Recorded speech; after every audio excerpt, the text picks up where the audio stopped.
దివ్య సభలలో నవ్య హాస్యముల పూవంతుల చేవంతి గయగసి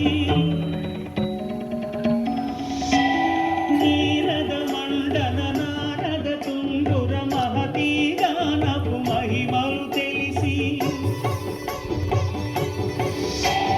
సితహిమ కందర యతిరాట్ సభలో తపఫలముగ తడుకుమని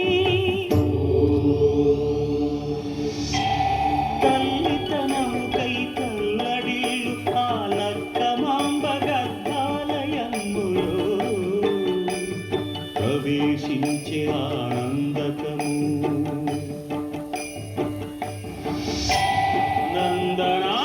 నందనానందకారకము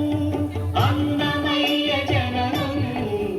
ఇది అన్నమయ్య జననం ఇది అన్నమయ్య